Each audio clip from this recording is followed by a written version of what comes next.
Hello Internet, I'm David and this is the Pursuit Blog.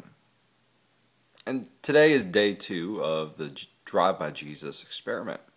Yesterday went well. It was fun talking to the camera. I filmed these a day prior to posting them, so yesterday I was a bit frustrated because I posted up my intro to the series and YouTube failed me. The subscription box went down, so not many people got to see the intro, so it's a bit discouraging to start promoting a series of videos and nobody gets to see it. You put it up for a few hours and you have like 20 views because, yeah. Anyway, today we're talking about Proverbs 2 and as I live my life, and Proverbs 2 is interesting if you read it, which I hope you do and follow along with me. Take you like seriously 2.5 minutes. Proverbs Chapter 2, there's not like a specific verse you can really pull out because it's very thematic. The first part of the chapter, it talks about what happens if you pursue wisdom. Wisdom, if you pursue the wisdom that comes from God. And I like how it relates wisdom and knowledge from God. How wisdom is the knowledge from God.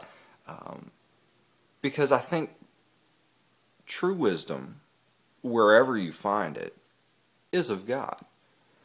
And you may find that in nuggets of it in other religions and movies and music. And I believe if it's true wisdom, God smiles on that.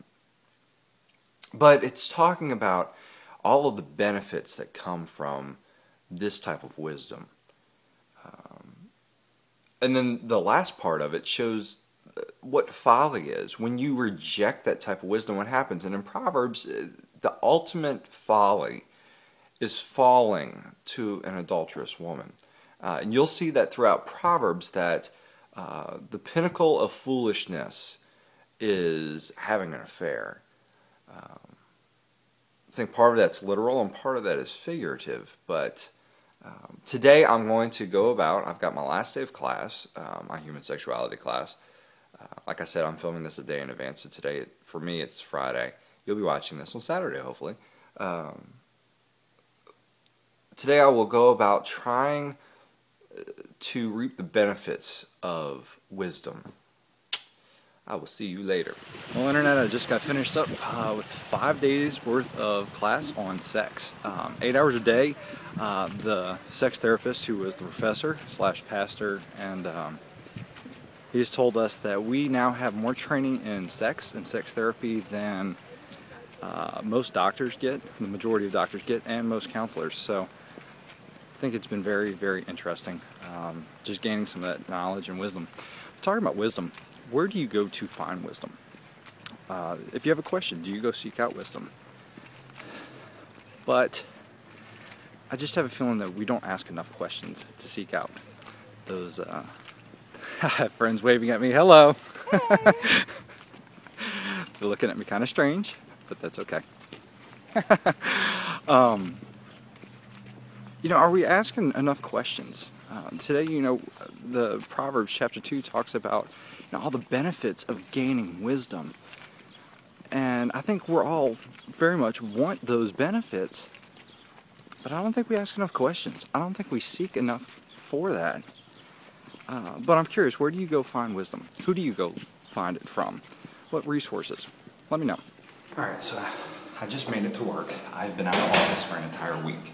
For those of you that don't know, and you don't know because I never told you, I run the social media for the school that I go to. And so I'm about to go sit down for the next few hours and catch up on a week's worth of work. Wish me luck. Well, I'm leaving work. I'm very tired. It's been a long week, but I'll show you my desk. I don't have much of an office, but I've got a bit of a desk. Everybody else is gone for the day. I've got to return in my time card, and then I'll talk to you a little bit more. No!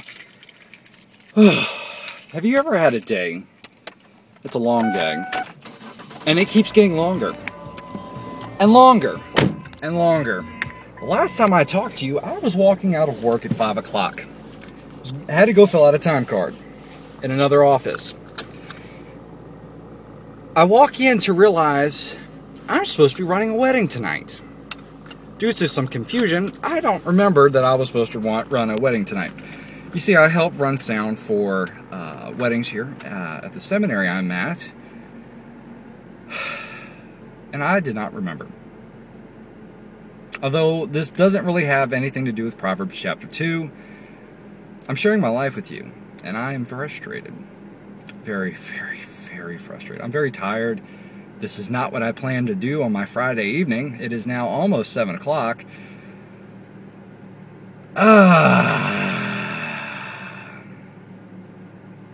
I don't know how this ties into wisdom. I'm just frustrated and I'm letting you know it. Also, I'm getting some comments on my first video. Thank you. And I made a mistake. I don't remember whose name it was, but they corrected me. It was not King Solomon. That was the illegitimate child of David and Bathsheba. That child died. It was their second child together. Point still remains. Goodness can come out of brokenness.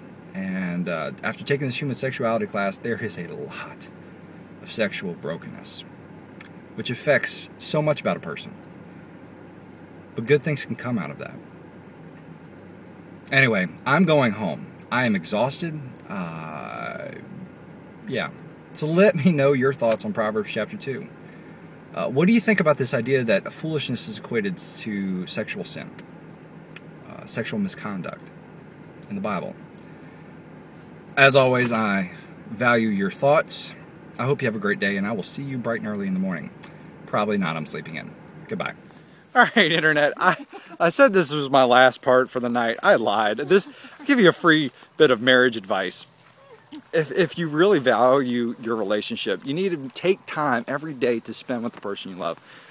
Came home and my wife and I are just out for a walk. Although we're in the middle of this field and I see something on the edge of the field and I was like, hey, what is that? My wife, looking down, thinking there's something at her feet, freaks out. I wish I had my camera on at the time. But marriage wisdom, relationship wisdom. Go spend time with the person you love. Just talk.